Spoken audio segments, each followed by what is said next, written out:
नमस्कार, जोहार झारखंड देख रहे हैं आप और मैं हूं आपके साथ सोनाली सिंह। बुलेटिन की शुरुआत करते हैं और सबसे पहले बात रामगढ़ की, जहां के रजरप्पा के भुचुंगडी में हाथियों ने जमकर उत्पात मचाया। 10 हाथियों के झुंड ने खेत में लगे धान, आलू सहित अन्य सब्जियों को भी नुकसान पहुंचा दिया। हाथी खलिहान में रखे धान को भी चट कर गए। हाथियों के उत्पात के बाद भी वन विभाग इस ओर कोई ध्यान नहीं दे रहा। किसान परेशान हैं और मदद की गुहार लगा रहे हैं। किसानों का साफ तौर पर यहां पर कहना है कि पिछले 2 महीने से रजरप्पा मंदिर के इलाके में लोग रात भर रतजग्गा करने को मजबूर हैं। हाथियों का झुंड कभी भी आ धमकता है। उन्होंने हाथियों को भगाने और फसल के मुआवजे की वन विभाग से मांग की है।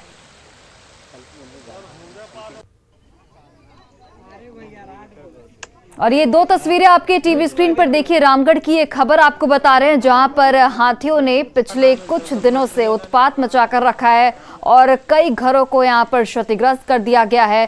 खेत खलिहानों को भी नुकसान पहुंचाया है और खेत में रखे फसल को भी हाथी चट कर गए। इसमें सबसे बड़ी बात यह है कि वन विभाग जो है इस ओर कोई ध्यान नहीं दे रहा है। वन विभाग कोई पहल नहीं की जा रही है वन विभाग की ओर से कि हाथियों को किसी तरीके से भगाया जा सके। साथ ही जो किसान हैं, जो पीड़ित किसान हैं, वो मुआवजे की मांग अब कर रहे हैं।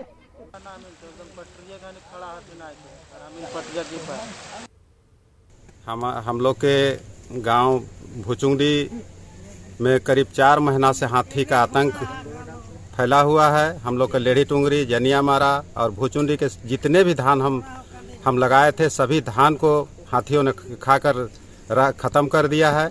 अब आलू, गोभी, बैगन, टमाटर इत्यादि, राहर, जितने भी फसल था, आज रात भर हाथियों का आतंक रहा और सभी फसल को नष्ट कर दिया है। लगभग 4 महीने से हाथियों का आतंक हमारे गांव में है।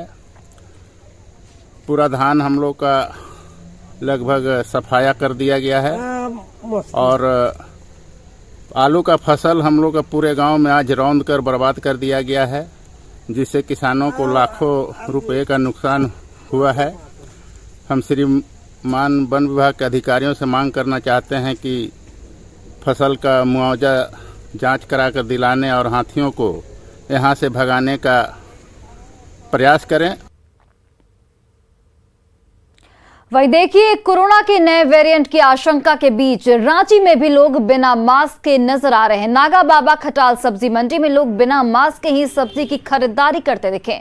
ग्राहक हो या दुकानदार, सब बिना मास्क के ही दिखे हैं और सवाल करने पर लोग बहाने बनाते दिखते हैं। देखिए संवाददाता निरंजन की रिपोर्ट। रांची के सबसे बड़ा सब्जी मंडी नागाबाग खटाल में खड़ा हूं और आप देख सकते हैं तस्वीरों के माध्यम से यहां जो सब्जी के विक्रेता हैं वह अपने चेहरे पर मास्क नहीं लगाए हैं। ये बताएं, कोरोना की तीसरी लहर, आप चेहरा पर मास्क क्यों नहीं लगाए?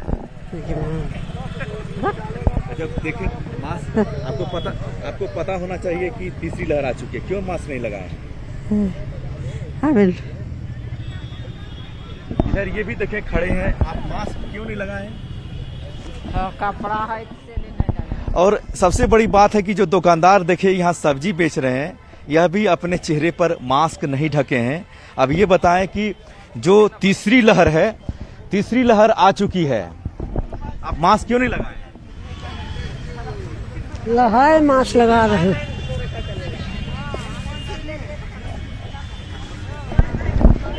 देखिए, जब कैमरे के सामने इनसे बात किया तो ये मास्क खोजने लगे। ये बहुत बड़ी बात है कि जिस तरह से पूरे देश में तीसरी लहर ओमिक्रॉन को लेकर के कई राज्यों में कई मामले सामने आए हैं। यहां देखिए मेरे सामने एक बुजुर्ग महिला है जिनकी उम्र लगभग 60-65 साल है। आंटी, आंटी मास्क क्यों नहीं लगाए आप? क्या कर बिना मास्क है, ये नहीं है, घर में है। तो घर में है तो मास्क भूल गए, मास्क लगाना चाहिए ना। हाँ।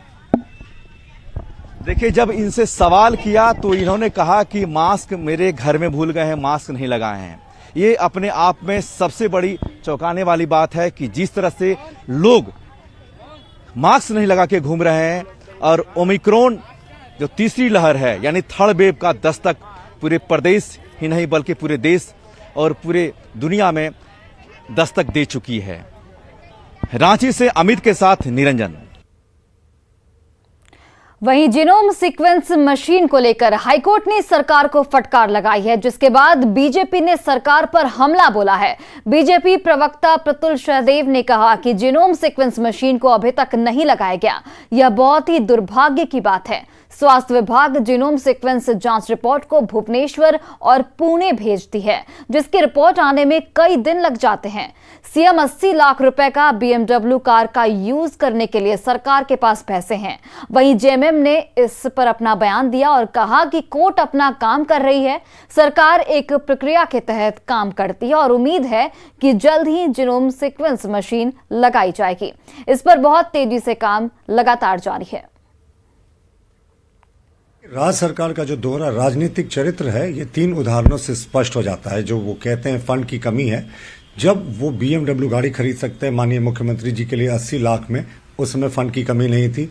जिस समय 70 करोड़ के मंत्रियों के बंगले बनने की स्वीकृति होनी थी, तब फंड की कमी नहीं थी। और जिस समय मंत्रियों के लिए नए फॉर्च्यूनर आने थे, तब फंड की कमी नहीं थी और फाइलें भी बहुत तेज गति से बढ़ी। लेकिन कितना दुर्भाग्य है कि जो जीनोम सीक्वेंसिंग मशीन है, जो ये बताएगी कि कोरोना का कौन सा वेरिएंट है झारखंड में, वो मशीन खरीदने की फाइल जो है 6 महीने से वो अटकी हुई है सरकार के रेड टेपिज्म में और इस पर कोई कार्रवाई नहीं हुई है। इसकी प्रक्रिया काफी आगे बढ़ चुकी है। बहुत जल्द जीनोम सीक्वेंसिंग मशीन हम लोगों के पास, हमारे राज्य के पास होगा और मुझे लगता है कि देश के अन्य राज्यों से इस मामले में हम आगे रहेंगे। मुझे लगता है 2-4 राज्यों में ये सुविधा हो। हम पूरी तरह पारदर्शिता के साथ किसी चीज को हम खरीदना चाहते हैं। सीक्वेंस मशीन खरीदने के लिए बातें हो रही है। हमें लगता है कि निविदा के जरिए हम उसको खरीदेंगे, उसकी प्रक्रिया चालू है। और देखिए 196.23 करोड़ रुपए धोखाधड़ी के मामले में जमशेदपुर सीजेएम कोर्ट ने जेएससीए के पूर्व अध्यक्ष अमिताभ चौधरी को समन जारी किया है। इसके अलावा जेएससीए के पूर्व सचिव राजेश वर्मा, पूर्व कोषाध्यक्ष गोविंदो मुखर्जी और जेएससीए के सदस्य रंजीत कुमार सिंह के खिलाफ भी समन जारी किया गया है। 18 दिसंबर से पहले सभी को कोर्ट में पेश होने का निर्देश दिया गया है। समन कोर्ट ने 30 नवंबर को ही जारी किया है। अब इसको लेकर राजनीति भी शुरू हो गई है। जेएमएम, बीजेपी और कांग्रेस का क्या कुछ बयान सामने आया है, वो देखते हैं। ये एक आम प्रक्रिया है कोर्ट का।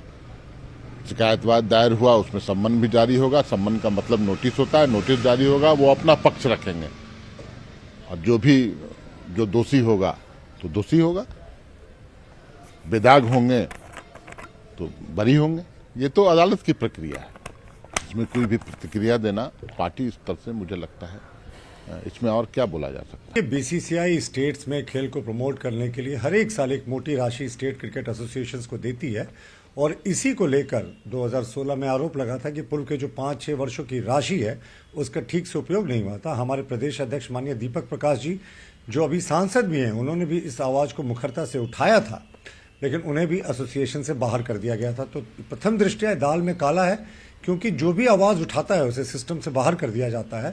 हमें लगता है कि अमिताभ चौधरी के ऊपर ये मामला कहीं ना कहीं एक राजनीतिक परिप्रेक्ष्य के दृष्टिकोण से भी अदालत में किसी ने किया है।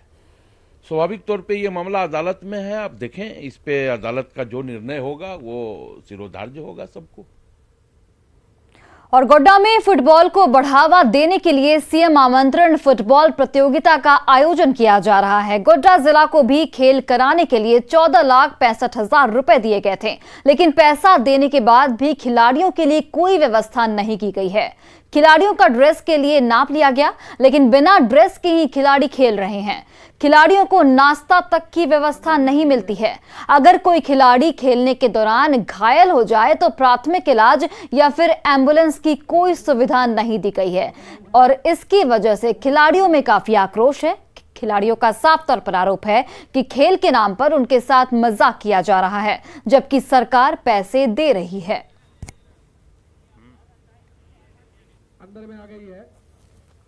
फुटबॉल खेलने आए हैं।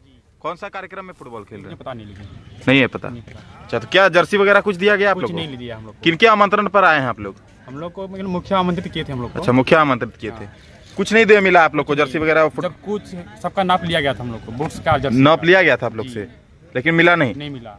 चोट घाट लगा, उसके लिए ना तो कोई हॉस्पिटल से एम्बुलेंस लाया गया, डायरेक्ट उसको मतलब कम से कम 1 घंटा उसको लेटा दिया गया जमीन में। इसके बाद फोन बोलता वीडियो को फोन करेंगे, किसको फोन करेंगे, खटिया से कोई स्ट्रेचर नहीं था, खटिया ये चीज तो खैर नहीं किया है निर्णायक, नहीं किए हैं। नहीं किया है। अच्छा, तो मेडिकल टीम आई है? मेडिकल टीम तो है, कहाँ है? हम तो नहीं देख रहे हैं हम लोग, ना ही कोई टेंट वगैरह की व्यवस्था की गई है। लगाया है, टेंट भी नहीं लगा। तो मेडिकल टीम भी तो नहीं आई है? हाँ, सुविधा तो नहीं है, नाश्ता खाना कुछ नहीं, मेडिकल टीम भी नहीं है अभी तक तो नहीं। खिलाड़ियों ये प्रतियोगिता पहले पंचायत स्तर पर होना था, इसके बाद प्रखंड स्तर पर होना था। क्या पंचायत स्तर पर यह प्रतियोगिता हुई है? पंचायत स्तर पे तो जो पंचायत सचिव है और मुखिया उनको पत्र गया है, वो अपना टीम बना के ला रहे हैं। लेकिन मुखिया का कहना कि हमें कोई इसकी जानकारी नहीं है, सूचना तक नहीं मिली है। गलत बात है, वीडियो के थ्रू उनको। और देखिए, इस पूरे मामले में अब न्यूज़ 18 भी कई सवाल खड़े कर रहा है। सवाल उठता है कि आखिर खिलाड़ियों के साथ ये मजाक क्यों किया जा रहा है। ऐसे कई सवाल है जो न्यूज़ 18 इस पूरे मामले पर लगातार खड़े कर रहा है। क्यों नहीं खिलाड़ियों को कोई सुविधा दी गई है?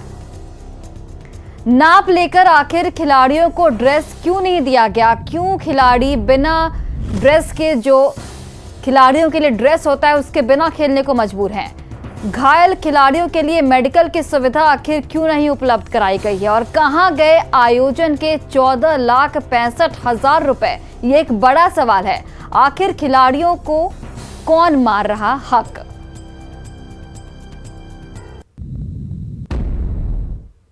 और अब खबर बोकारो से, जहां आदिवासी लड़की का यौन शोषण का मामला सामने आया है। पीड़िता ने बोकारो महिला थाने में बोकारो स्टील में काम करने वाले युवक हिरेन सिंह पर मामला दर्ज कराया है। इस मामले में महिला थाना पुलिस पूरे मामले की जांच करने में जुट गई है। युवती मूल रूप से उड़ीसा की रहने वाली है। युवती ने आरोप लगाया है कि बालीडीह थाना क्षेत्र के टांड बालीडीह के रहने वाले हिरेन सिंह ने 4 सालों तक शादी का झांसा देते हुए उसका यौन शोषण किया। इस बीच उसने मंदिर में जाकर लड़की की मांग में सिंदूर डाला और शादी भी कर ली।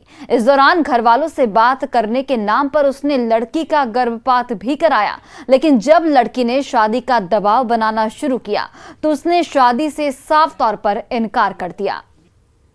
मामला है कि उसे शादी का झांसा देकर प्रेम प्रसंग चलाया गया और जब शादी करने के बाद लड़की के द्वारा बताया गया तो वो उससे मुकर गया है और इसी के विरुद्ध उस लड़के के ऊपर प्राथमिकी दर्ज की गई है। लड़का अभी सेल में ही EMD विभाग में ट्रेनिंग करके वो वहाँ पे नौकरी करता है।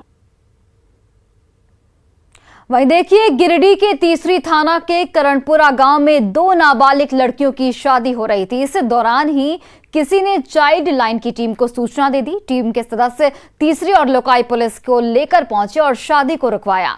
दोनों लड़कियों को चाइल्ड लाइन की टीम अपने साथ ले गई। इस दौरान शादी करने आए दोनों लड़कों को भी टीम लेकर गई। बॉन्ड भरने के बाद ही दोनों को छोड़ा जाएगा।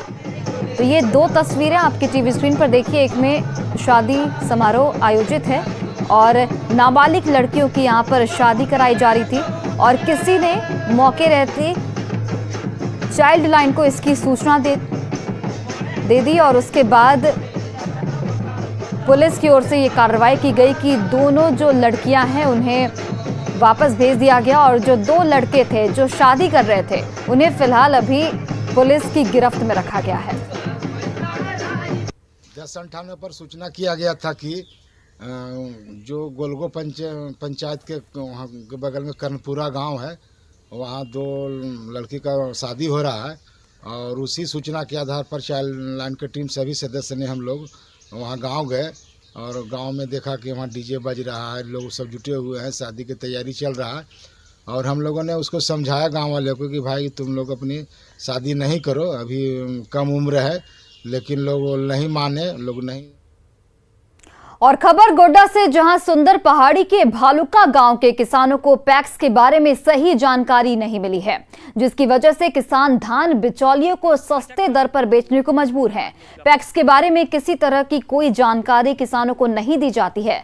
वहीं जो किसान पैक्स के बारे में जानते हैं वह पैक्स को धान नहीं देना चाहते, क्योंकि पैक्स द्वारा धान लेने के बाद देर से भुगतान किया जाता है। बिचौलिए किसानों को धान 13 रुपए किलो में धान खरीद रहे हैं, जबकि पैक्स करीब 18 रुपए लेता है। यह हाल सीएम हेमंत सोरेन के बरहेट विधानसभा का है।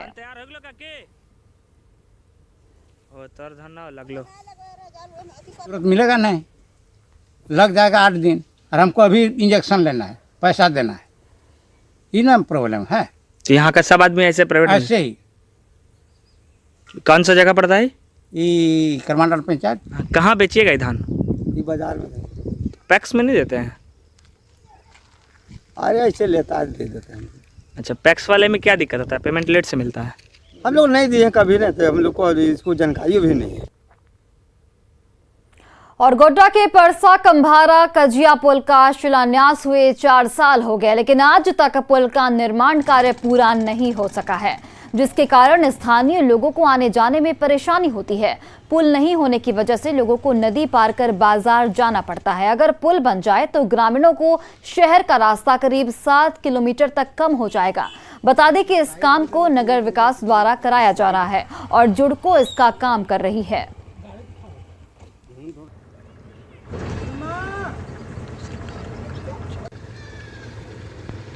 लेट से कम हो रहा है। लेट से कितना दिन हो गया? करीब 4-5 साल घुस गया है। तो अभी कैसे आवागमन होता है आप लोग का?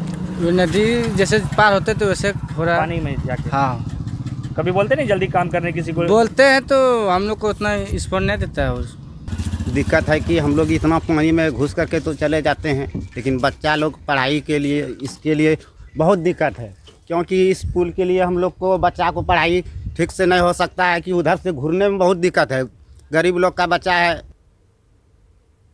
और बोकारो में अग्निशमन विभाग में काम करने वाले कर्मचारी से लेकर अधिकारी वेतन नहीं मिलने से बेहद परेशान है। विभाग के द्वारा गाड़ियों में भराई जाने वाली डीजल का भी अलॉटमेंट नहीं मिल पा रहा है। इसकी वजह से अग्निशमन विभाग के डीजी का नहीं होना बताया जा रहा है। हालांकि अधिकारी से लेकर कर्मचारियों को यह विश्वास है कि जल्दी उन्हें वेतन मिल जाएगा, लेकिन उन्हें इस वक्त वेतन नहीं मिलने से काफी परेशानियों का भी सामना करना पड़ रहा है।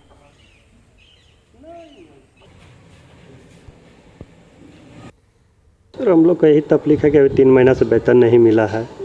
बच्चा लोग को पढ़ाने लिखाने, ट्यूशन करने में दिक्कत हो रहा है, ट्यूशन छूट रहा है। वेतन पर हम लोग निर्भर करते हैं सब कर्मचारी लोग, यही हम लोग को प्रॉब्लम है। 3 महीना से वेतन नहीं मिला है, खाने पीने में दिक्कत हो रहा है, सब कुछ में, पढ़ाई लिखाई, ट्यूशन पे बीमारी है, ये है, सब में दिक्कत हो रहा है, वेतन नहीं मिल रही है। वेतन तो अभी नहीं मिला है, लेकिन देर सवेर मिल जाएगा। डीजल की भी स्वीकृति ऊपर से नहीं हो रही है, जैसा कि जानकारी। डीजल का भी दिक्कत नहीं है, काम चल रहा है। मैंने वहाँ से अलॉटमेंट है? हाँ, अलॉटमेंट वहाँ से आएगा, भुगतान हो जाएगा, हम लोग अब क्रेडिट पर लेते हैं। और देखिए, रांची के श्री जगन्नाथपुर मंदिर परिसर में पूजा और किसी अनुष्ठान में अब थर्मोकोल के प्लेट और प्लास्टिक से तैयार किसी भी प्रकार के सामान के उपयोग पर प्रतिबंध लगा दिया गया है। इसके बदले अब मंदिर में भोग और प्रसाद के लिए सखुआ के पत्ते से बने दोना पत्तल का इस्तेमाल किया जाएगा। मंदिर के पुजारी रामेश्वर पाढ़ी ने बताया कि प्रदूषण मुक्त करने के लिए मंदिर में पत्ते से निर्मित पत्तल और दोना का उपयोग किया जा रहा है। हालांकि बहुत पहले भी इस तरह की पहल मंदिर ने की थी। हालांकि पर्यटन विभाग द्वारा जारी प्रयास भी सराहनीय है। सभी को पर्यावरण पर ध्यान देना बेहद जरूरी है।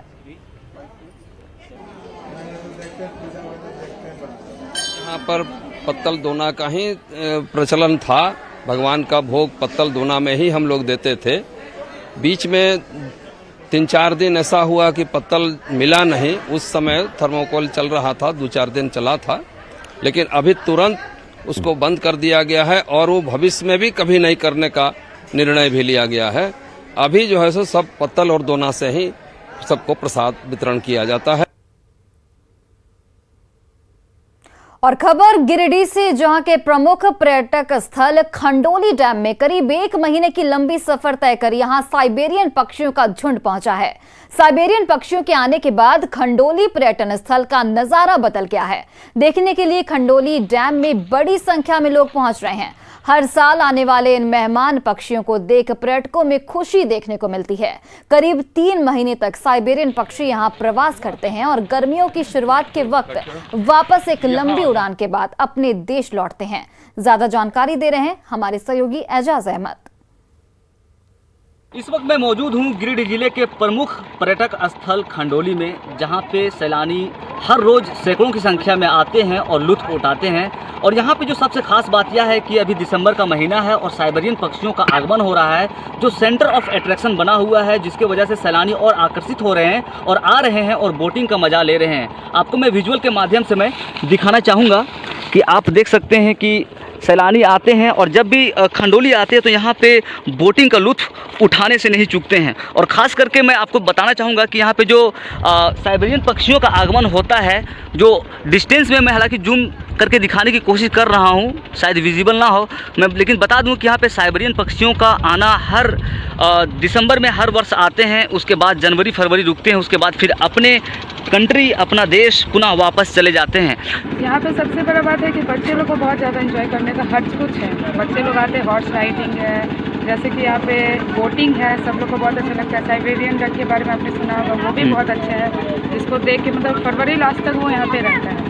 और सबसे बड़ा बात है पार्क है, जहाँ बच्चे लोग बहुत ज़्यादा एंजॉय करते हैं। ऊपर से यहाँ पे खाना वाना किसी चीज़ का कोई प्रॉब्लम नहीं है। वातावरण बहुत अच्छा है, यहाँ हॉर्स राइडिंग होता है। यहाँ जो डक है साइबेरियन डक बहुत अच्छा है और इसी के लिए हम लोग देखने आए हैं, घूमने आए हैं। तो आप लोग हर वर्ष आते हैं यहाँ? हाँ, हम लोग हर वर्ष आते हैं इस टाइम। और आपको बता दें कि यहाँ पे जो गिरिडीह में जो खंडोली है, यहाँ पे सिर्फ जिले भर से ही नहीं बल्कि राज्य के दूसरे जिलों से भी सैलानी यहाँ पे लुत्फ उठाने के लिए आते हैं, जैसे हजारीबाग, देवघर, धनबाद वगैरह। गिरिडीह से न्यूज़ 18 के लिए मैं एजाज अहमद। और फिलहाल इस बुलेटिन में बस इतना ही। आप देखते रहिए न्यूज़ 18 बिहार झारखंड।